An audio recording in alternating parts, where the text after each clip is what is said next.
আজকে ছিল এক বন্ধুর বাড়িতে নেমন্তন্ন।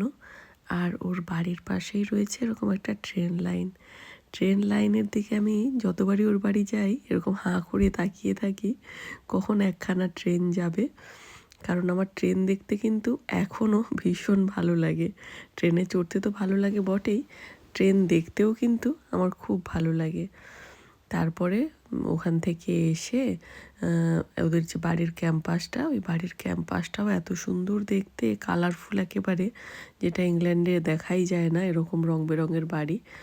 তো ওইখান থেকে এসে আমরা ওর বাড়িতে ঢুকেই এত রকমের সব খাবার দাবার বানিয়েছে। এই যে দেখো, চলো ওদের ক্যাম্পাসটা একটুখানি তোমাদেরকে ঘুরে দেখাই।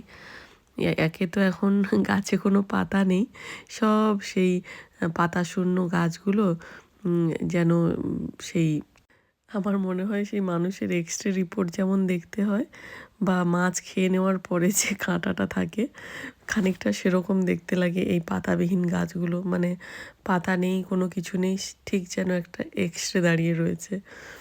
তো সেখান থেকে মানে এটার অবশ্যই আলাদা একটা সৌন্দর্য রয়েছে, তবে আমার মানে এটার সঙ্গে ওই জিনিসগুলোর যেন মিল খুঁজে পাই, তো আমি ওই জন্যই ওটা বললাম।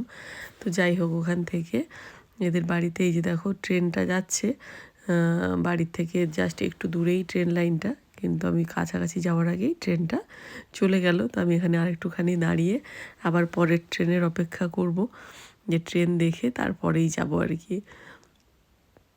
আমার ভীষণ ভালো লাগে এই জায়গাটাতে। ট্রেন দেখলে এখনও যেন মনে হয় যে আবার সেই ছোটোবেলায় ফিরে গেছি।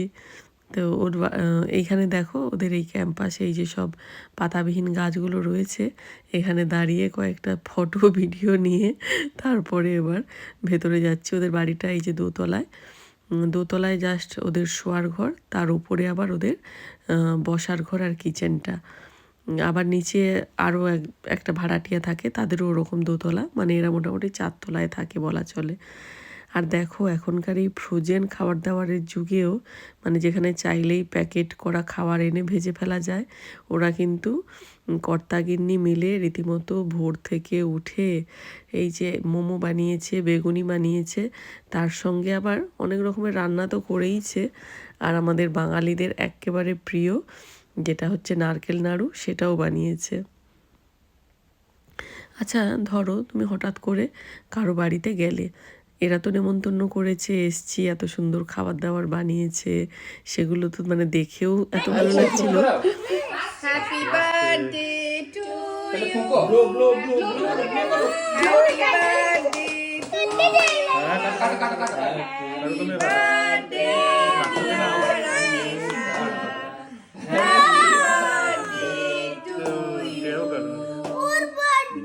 ঠিক আছে, কি হয়েছে? নাও, সবার বার্থডে। দেখো একটা জন্মদিনের কেক কাটতে কজন মিলে কটা ছুরি নিয়ে বসেছে। হ্যাঁ, এটাও তো পুচকে, এও শুনবে না, একেও কেক কাটতে দিতে হবে। তো এরা হচ্ছে উড়িষ্যার মানুষ। মানে মানে ওয়েস্ট বেঙ্গলের কত জায়গার মানুষ রয়েছে, তার সঙ্গে আবার উড়িষ্যার মানুষও রয়েছে, মানে সবাই একত্রিত হয়েছি আর কি এখানে।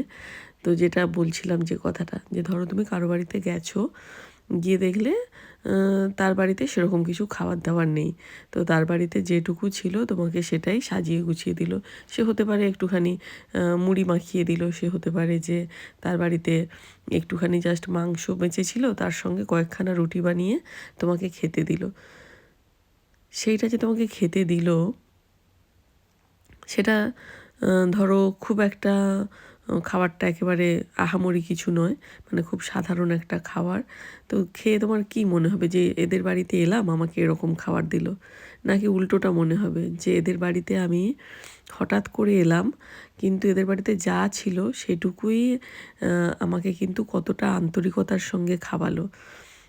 যেটুকু ওরাও জানে যে আমার বাড়িতে যা আছে সাফিসিয়েন্টভাবে কেউ হয়তো খেতে পারবে না, আমাদের মতো করেই ছিল, কিন্তু সেই খাবারটাকেও বাড়িতে আসা কোনো গেস্টের সঙ্গে যখন কেউ ভাগ করে নিয়ে খায় এবং যত্ন সহকারে খাওয়ায়, আন্তরিকতার সঙ্গে খাওয়ায়, আমার তো মনে হয় যে কতগুলো আইটেম রয়েছে তার থেকেও বেশি ম্যাটার করে কতটা আন্তরিকতার সঙ্গে আপনাকে কেউ ট্রিট করছে। আপনি তার বাড়িতে গিয়ে কি খেলেন তার থেকেও কতটা যত্ন পেলেন, কতটা আন্তরিকতা পেলেন, সেটা কিন্তু অনেক বেশি দিন মনে থেকে যায়, তাই না?